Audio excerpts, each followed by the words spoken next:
What's up, guys? Welcome to today's vlog. And as you notice, I'm not in my KTM. I'm not on my KTM or on my CBR or any other number of bikes.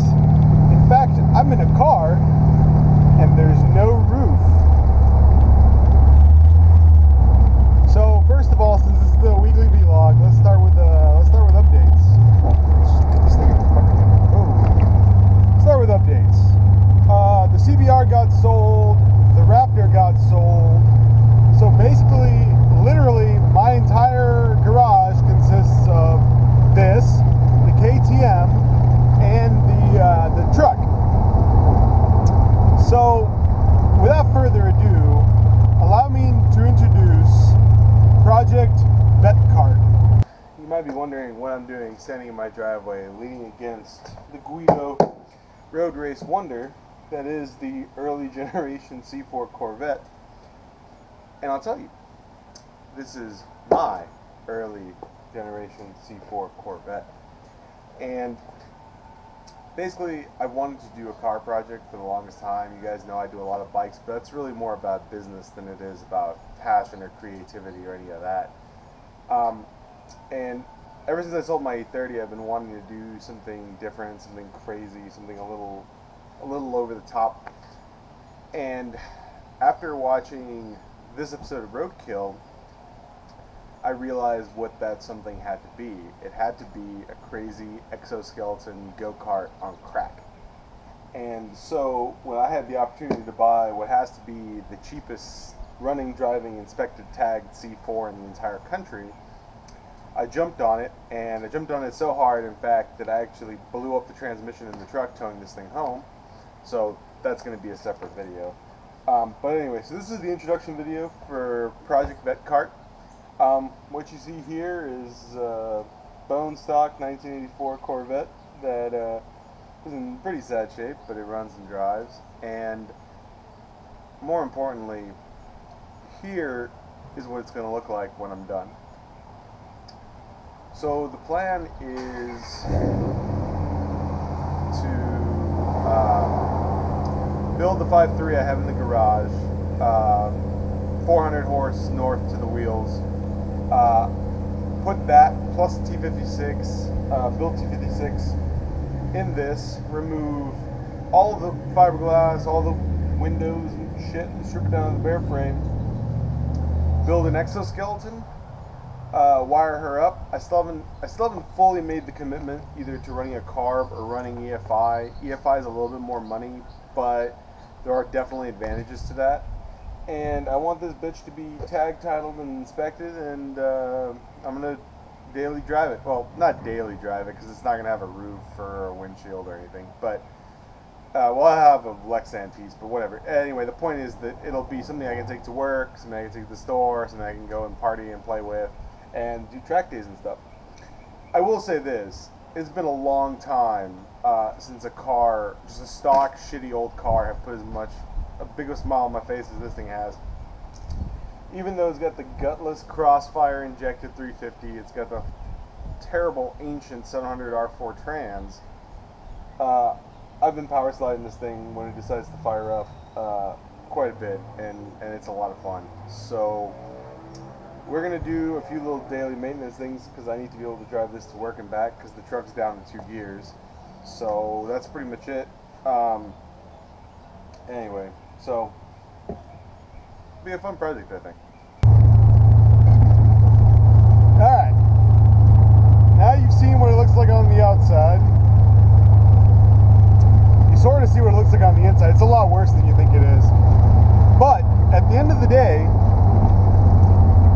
I bought the cheapest Corvette for sale in the state. In fact, I got a running, driving, titled Vette for less money than most people ask for okay shells. Shells that are at least as good as this one. So, as far as I'm concerned, I made out like a bandit. This is a 1984 Corvette. It's got a Crossfire 350 in it, which made 200 horse and 290 pound-feet of torque back in the day. And the reason I'm I'm driving it, other than it puts a giant smile on my face, is that towing this 30,000 pound car home on a 3,500 pound trailer munched the 3/4 clutch pack in my truck. So my truck currently has first gear and second gear, and that's it. So I'm going to be driving this to work and back, I guess. The KTM is still in pieces because it's still leaking oil, and it's going to be raining all of next week. But I figured since the weather is perfect today, we'd run a quick errand in the vet, get a kind of a feel for how it drives. So I just did an oil change this morning. I put new bulbs in this crazy LCD cluster that I'll show you guys in a second when we come to a stop sign or something. But you still can't see it very well because the polarized film is worn off. But at least now you can sort of see it. These glasses aren't polarized, but if I wore my polarized sunglasses, I could probably see it a little bit better. But to be totally honest with you, I'm not actually sure. I know our speed limit is something 5 right now. It could be 25 or 35 or 45 or 55 for all I really know. But the coolest thing is that even though this car is a total pile of shit, I mean, no doubt, all the electronics in it still work, except for this dash that I had to fix this morning. Really, the only thing that's kind of making me hesitant to daily drive this thing, well, I mean, there's the lack of AC, which is mostly annoying than anything else, is the fact that the brakes feel like they're kind of made out of wood. Oh yeah, and it's an automatic. So I got a trusty 700 R4 in this puppy. And actually it shifts and rides pretty good. I mean, it's not a manual, I'd want a manual. But for what I'm going to turn this into, this is a perfect place to start. All the plastics are cracked, all the windows and roof leak and all that shit. That's alright. Because it's a running, driving Corvette. And you can just tell by the look of my face. Sunshine and the look of my face is that I'm happy camper. Happy camper right now.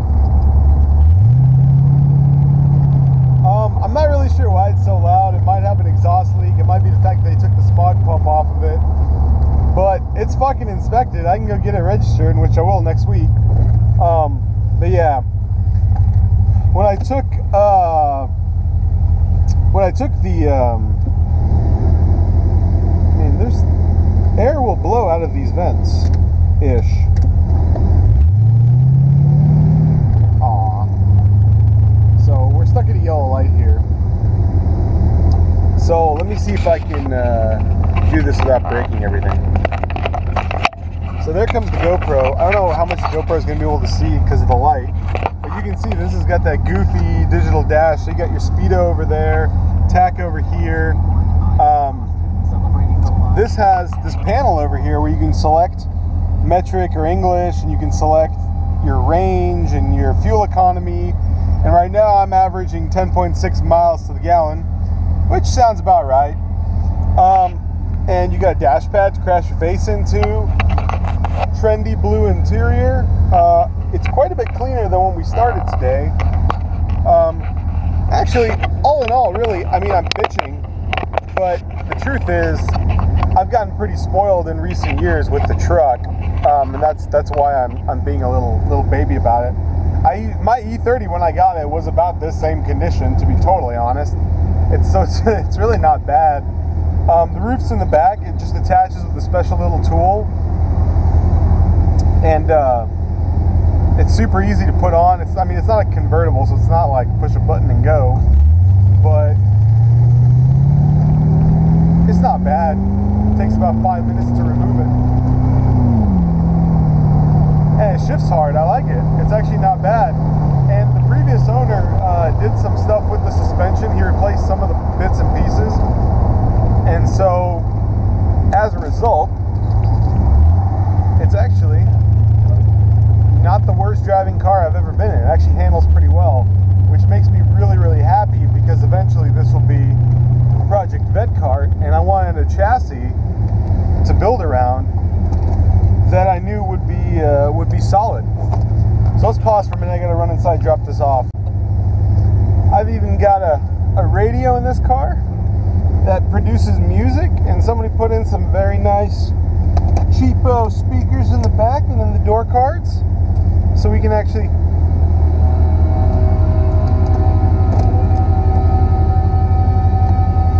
sort of crank the tunes. Doesn't really matter. It's not the purpose of this car. By the time I'm done, we won't need a radio. I mean, I don't know if it's just a lack of power, or if it's a good suspension, or the fact that I actually have pretty good tires on this, but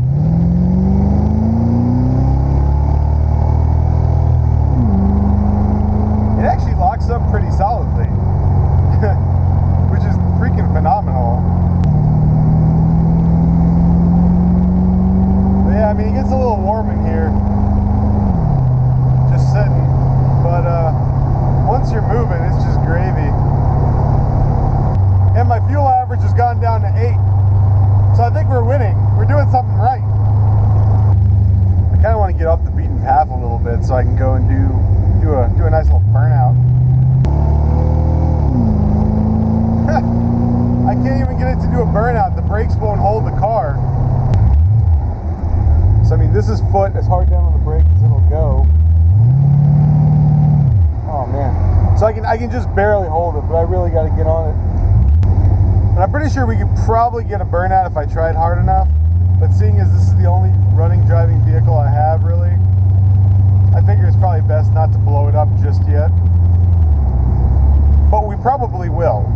So once the 5.3 is built and ready to go into this car, I don't really need this Crossfire anymore, because I don't have a boat, so I don't really need an anchor.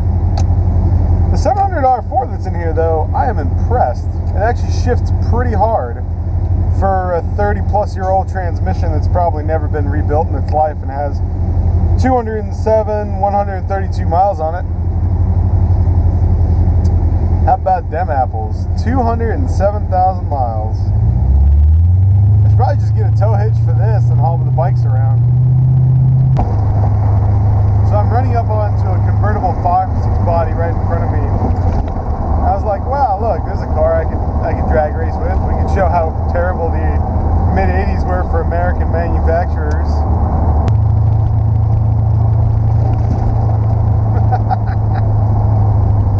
So stuff that's on the horizon. There's going to be some project videos on this thing. I'm going to be doing some sort of video on rebuilding the 4L60E. It's a very complicated process. Rebuilding transmissions isn't trivial, so I probably won't do a full in-depth video because I ain't got time for that shit. But I will do something for that. I fixed Evo Moto's DR650. We put a new head on it. It runs and drives just fine, so I'll be taking that back to him tonight, probably in Fry Riding's truck, because my truck ain't gonna make it all the way down there and back. What else we got? I got picked up a Gixxer 1000 last night. That's how I killed my transmission fully, down in South Austin, but that's just like a parts bike. So I might make another part out video, and this time I won't let the GoPro battery run out. But other than that, we're just rocking and rolling the regular stuff. Hopefully next week the vlog will be back on the Supermoto. But who knows? Just kind of depends on whether this gasket comes in or not. So anyway, guys, hope you enjoyed. A lot of cool stuff around the corner. Peace.